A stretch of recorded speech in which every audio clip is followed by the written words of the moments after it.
Good morning.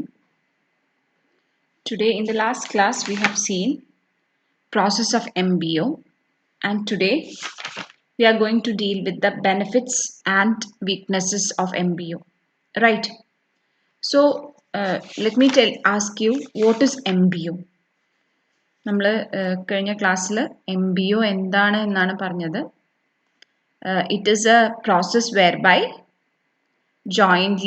superior and subordinates jointly identify the common goals, define each individual's responsibility in terms of results expected, clear, and how to drive into that objective, how to reach the individual objective and organizational objective, how you can direct towards that. That means whatever is the objective must be there in our mind, and our management should be in such a way that you are going to meet the objective on time, right? And in the last class we saw what were the process of MBO: setting objectives at the top, clarifying the organizational goals, setting subordinates objectives, recycling the objectives, etc. And today we are going to see what are the benefits of a MBO program, management by objectives. Clear? Management by objectives എന്ന് പറയുമ്പോൾ ഒബ്ജക്റ്റീവിന് വേണ്ടി drive ചെയ്യുക ചെയ്യണത് നമ്മൾ. Objective ആദ്യം തന്നെ fix ചെയ്തിട്ട് ഒബ്ജക്റ്റീവിന് ലക്ഷ്യം വെച്ച് നമ്മൾ മാനേജ് ചെയ്യണം. That means you are clearly reaching your target. So obviously benefits എന്താകും? I know you will have many objectives in your many benefits in your mind, but let me brief up the benefits of MBO. It results in better managing, right? So MBO results in better managing. Better managing എന്ന് പറയുമ്പോൾ എന്തൊക്കെയാ? അതായത് ഓരോ ആക്ടിവിറ്റിക്കും goals set ചെയ്യും, നമ്മൾ individual goals set ചെയ്യും, and you ensure that it is getting achieved. In that way, a manager is managing the activity. Clear? So objectives മാത്രം set ചെയ്യല്ല, ബാലൻസ് ചെയ്യുന്നുണ്ട്. അതായത് ഈ ഒബ്ജക്റ്റീവ്സും റിസോഴ്സസും ബാലൻസ്ഡ് ആയി പോകണ്ടോ എന്ന് നമ്മൾ ശ്രദ്ധിക്കേണ്ടത്. ക്ലിയർ? ആൻഡ് ഒബ്ജക്റ്റീവ്സ് എസ്റ്റാബ്ലിഷ് ചെയ്യുമ്പോൾ ബെറ്റർ ആയിട്ട് റിസൾട്ട് ഓറിയൻറ്റഡ് ആയിട്ടുള്ള പ്ലാനിങ് വേണം. മാനേജ്മെന്റ് ബൈ ഒബ്ജക്റ്റീവ് എന്താ മാനേജേഴ്സിനോട് പറയണത്? They are forcing the managers to think about planning for the results, because the results should be there in our mind first, and then you should plan for how to achieve that. Clear? So അതാണ് നമ്മൾ എപ്പോഴും ചിന്തിക്കേണ്ടത്. അപ്പോൾ അതിന് വേണ്ടിയിട്ടാണ് managers drive ചെയ്യണത്. So managers ആയാലും പല ways and methods are there for achieving the objectives. So this objectives acts as a standard. Clear? So in all these cases what happens is that MBO helps in managing. Better ആയിട്ട് manage ചെയ്യാനുള്ള ഒരു purpose ആണ് MBO കൊടുക്കുന്നത്. Clear? And next is clarifying the organization. What is clarifying the organization? അതായത് നമ്മളുടെ ഓർഗനൈസേഷനിലെ റോൾസും സ്ട്രക്ചേഴ്സും responsibility എന്താണ്, what is your authority, what is your how much accountable you are, ഇതൊക്കെ ക്ലാരിഫൈ ചെയ്യാൻ MBO ഉള്ളതുകൊണ്ട് കുറച്ചും കൂടി ഹെൽപ്ഫുൾ ആണ്. കാരണം ഞാൻ ചെയ്യേണ്ട റോൾ എന്താണ് വർക്ക്, എന്തൊക്കെയാണ് എനിക്ക് ഡെസിഗ്നേറ്റ് ചെയ്തിട്ട് തന്നിട്ടുള്ളത്, എനിക്ക് എത്രത്തോളം അതോറിറ്റി ഉണ്ട്, ഞാൻ ആരോടൊക്കെ ഒബ്ലിഗേറ്റഡ് ആവണം, ആരോടൊക്കെ റെസ്പോൺസിബിൾ ആവണം, to whom and all I must be accounted for what all I should account for. അപ്പോൾ ഈ ഒരു ഓർഗനൈസേഷൻ്റെ എല്ലാ കാര്യങ്ങൾക്കും ഉള്ള ഒരു clarification MBO is giving. Clear? And എപ്പോഴും അതോറിറ്റിയും റെസ്പോൺസിബിലിറ്റിയും ഡെലിഗേറ്റ് ചെയ്യാതെ ഒരു ഒബ്ജക്റ്റീവ് ഫിക്സ് ചെയ്യണതിന് ഒരു കാര്യമില്ല. അപ്പോൾ നമ്മളെ സംബന്ധിച്ചിടത്തോളം റിസൾട്ട് എക്സ്പെക്റ്റ് ചെയ്തിട്ടാവണം നമ്മൾ അവർക്ക് പൊസിഷൻസ് കൊടുക്കേണ്ടാവുക. ക്ലിയർ? അപ്പം എന്ത് ഡെഫിഷ്യൻസി നമ്മൾ ഇത്രയും കാര്യങ്ങൾ ചെയ്യുമ്പോൾ what happens is that what ever is A deficiency that will be identified soon. ഒരു സ്ട്രക്ചേർഡ് ആയിട്ടുള്ള ഒരു MBO പ്രോഗ്രാം ഉണ്ടെങ്കിൽ നമ്മളുടെ ഡെഫിഷ്യൻസി വളരെ ക്ലിയർ ആയിട്ട് ഐഡൻറ്റിഫയബിൾ ആവും. Clear? And next is encouraging the personal commitment. അപ്പോൾ എൻകറേജ് ചെയ്യാണ്, അതായത് ഒരു നമ്മളെ സംബന്ധിച്ചിടത്തോളം നമുക്ക് എപ്പോഴും ഒരു മോട്ടിവേഷൻ അല്ലെങ്കിൽ ഒരു ഒബ്ജക്റ്റീവ് ഉണ്ടെങ്കിൽ നമ്മുടെ കമ്മിറ്റ്മെന്റ് കൂടും. അപ്പോൾ സ്പെസിഫൈഡ് ആയിട്ടുള്ള ഒബ്ജക്റ്റീവ്സ് ഉണ്ടാവുക, അത് അച്ചീവ് ചെയ്യാനുള്ള ഒരു ത്രൈവ് നമ്മുടെ ഇടയിൽ ഉണ്ടാവുക വെച്ചാൽ you will always be encouraged to reach the personal commitment. Clear? അപ്പോൾ സാധാരണ രീതിയിൽ എന്താ ചെയ്യുക, നമ്മൾക്ക് ഡെയിലി ടാസ്ക് ആണ് വെച്ചാൽ നമ്മൾ എന്താ ചെയ്യുക, എന്നും വരുന്നു നമ്മളുടെ ടാസ്ക് ചെയ്യണു പോണു. പക്ഷെ നമുക്ക് ഒരു ദീർഘദൂരമായ ഒരു ഒബ്ജക്റ്റീവ് നമ്മുടെ മനസ്സിലുണ്ടെങ്കിൽ ഈ ചെറിയ ചെറിയ ടാസ്കുകളെല്ലാം ഡയറക്റ്റ് ചെയ്ത് പോണത് ആ ഒബ്ജക്റ്റീവിലാണെങ്കിൽ you will have more commitment to reach the objective than by doing monotonous work. എന്നും വന്ന് മോണോട്ടണൈസ് ആയിട്ട് ക്ലറിക്കൽ വർക്ക് ചെയ്യണേക്കാളും നമ്മുടെ ഉള്ളിൽ നമുക്ക് ഫാർ റീച്ചിങ് ആയിട്ടുള്ള ഒബ്ജക്റ്റീവ് നമ്മുടെ മനസ്സിലുണ്ടാവുമ്പോൾ നമുക്കത് അച്ചീവ് ചെയ്യാനുള്ള ത്രൈവ് ഉണ്ടാവും, അല്ല അച്ചീവ് ചെയ്യാനുള്ള ഒരു ഈഗർനെസ് ഉണ്ടാവും. In this way, MBO encourages the personal commitment of the people. Clear? ഇപ്പോൾ ഇൻസ്ട്രക്ഷൻസ് ആയാലും സുപ്പീരിയേഴ്സ് കൊടുക്കുന്ന ഇൻസ്ട്രക്ഷൻസ് ആയാലും ഒക്കെ ക്ലിയർ ആയിട്ട് ആൾക്കാർ ചെയ്തുകൊണ്ടിരിക്കുകയാണ്. ക്ലിയർ?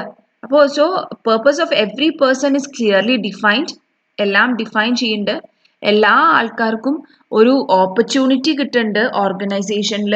എന്ത് സജഷൻസ് വേണമെങ്കിലും പറയാം. They can participate in the decision making. They can come up with their own clarification. Their practical knowledge will be encouraged.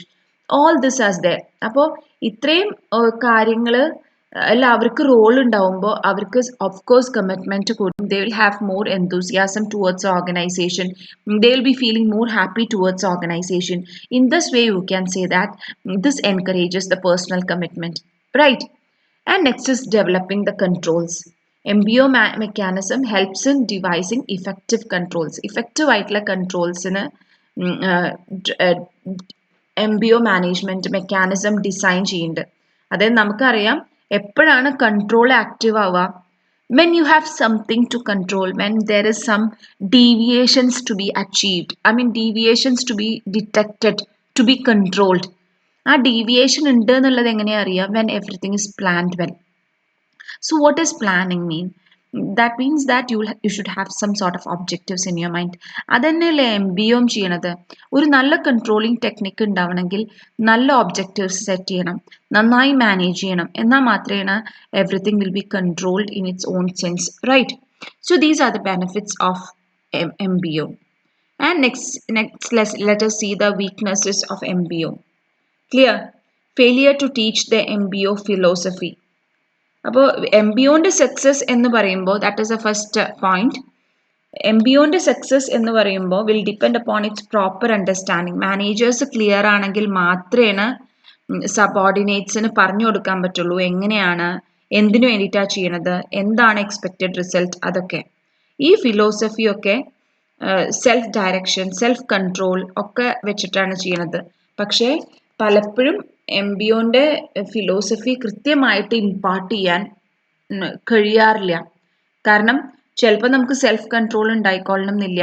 അപ്പോൾ ആ ഒരു MBO മിയർ തിയറട്ടിക്കലി ആയിട്ട് മാറാനുള്ള സാധ്യത ഉണ്ട്. And next is failure to give guidelines to goal setters. Goal set ചെയ്യുന്ന ആൾക്കാർക്കും കൃത്യമായിട്ട് ഗൈഡ് ലൈൻസ് ഒന്നും കൊടുക്കുന്നില്ല MBO. കാരണം എന്ത് ഒബ്ജക്റ്റീവാണ് ചെയ്യേണ്ടത്. ഇപ്പോൾ ഞാൻ പറയാം, നിങ്ങളോടൊരു കാര്യം കൺവേ ചെയ്യാതെ നിങ്ങൾ എന്തെങ്കിലും ചെയ്തോളൂ എന്ന് പറഞ്ഞാൽ that will not give a good result. So goal സെറ്റിങ്ങിൻ്റെ കാര്യത്തിൽ പ്രത്യേകിച്ച് ഒരു ഗൈഡ് ലൈൻസ് ഒന്നും MBOന്റെ ഭാഗത്തു നിന്നില്ല. അപ്പം അങ്ങനെ ഒരു ഗൈഡ് ലൈൻസ് ഒന്നും ഇല്ലാതിരിക്കുമ്പോൾ പ്രോപ്പർ ആയിട്ടുള്ള ഒബ്ജക്റ്റീവ് ആവണം എന്നില്ല. അപ്പോൾ ഇത് ഒരു ഫെയിലിയർ ആണ് MBOന്റെ. കാരണം കൃത്യമായിട്ട് പറയുന്നില്ല what is the what you should do, എന്താണ് ചെയ്യേണ്ടത്. ഇപ്പോൾ മാനേജേഴ്സിനെ സംബന്ധിച്ചിടത്തോളം കൃത്യമായിട്ട് ഒരു അണ്ടർസ്റ്റാൻഡിങ് ഇല്ലെങ്കിൽ it will be A failure. കാരണം പ്ലാനിങ്ങും എല്ലാത്തിലും എല്ലാവരെയും ഇൻക്ലൂഡ് ചെയ്ത് ചെയ്യുമ്പോൾ അതിൽ എറർ സംഭവിക്കാനുള്ള സാധ്യത വളരെ കൂടുതലാണ്. അപ്പോൾ പ്രോപ്പർ ഗൈഡ് ലൈൻസ് MBOനില്ല.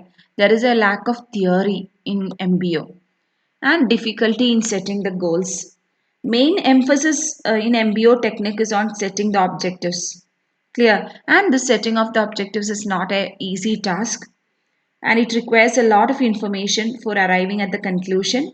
ഇപ്പോൾ ഒബ്ജക്റ്റീവ് എന്ന് പറയുമ്പോൾ എന്താണെന്ന് വെച്ചാൽ പെർഫോമൻസ് ഇവാലുവേറ്റ് ചെയ്യാൻ പറ്റണം. കാരണം ചില സമയത്ത് ഒബ്ജക്റ്റീവ് വെരിഫൈ ചെയ്യാൻ പറ്റില്ല, ചില സമയത്ത് ഡിഫൈൻ ചെയ്യാൻ പറ്റില്ല. അപ്പോൾ എപ്പോഴും കാഷ്വലി സെറ്റ് ചെയ്യേണ്ട ഒരു കാര്യമല്ല ഒബ്ജക്റ്റീവ്.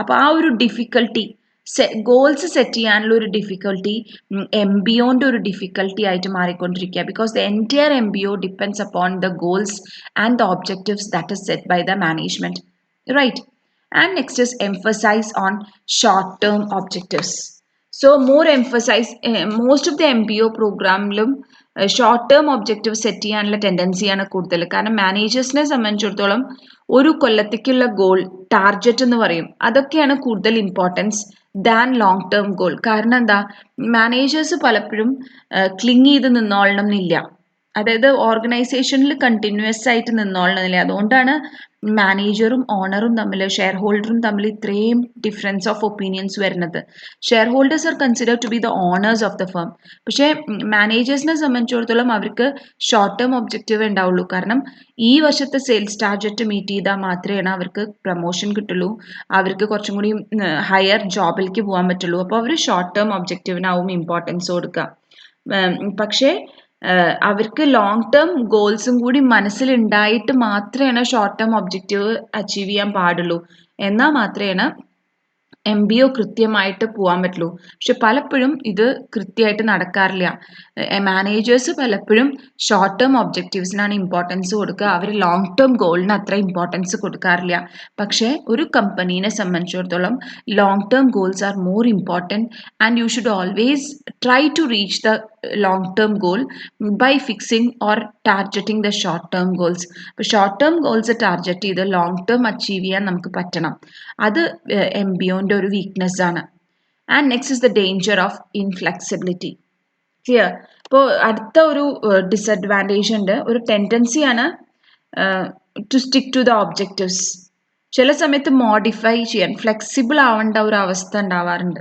അല്ലേ പക്ഷെ MBOയിൽ നമ്മൾ എവിടെയും ഫ്ലെക്സിബിലിറ്റിയെ കുറിച്ച് പറയുന്നില്ല ഒബ്ജക്റ്റീവ്സിൽ സ്റ്റിക്ക് ചെയ്തിട്ട് റൂൾ ചെയ്യുക ചില സമയത്ത് ഒബ്ജക്റ്റീവ്സ് മാറ്റേണ്ടതായിട്ടുള്ള ഒരു ടെൻഡൻസി ഉണ്ട്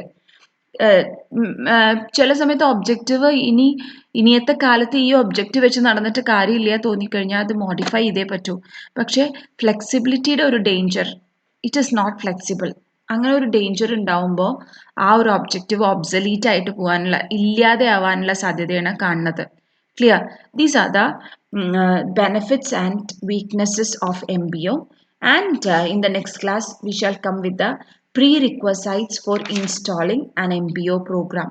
Clear?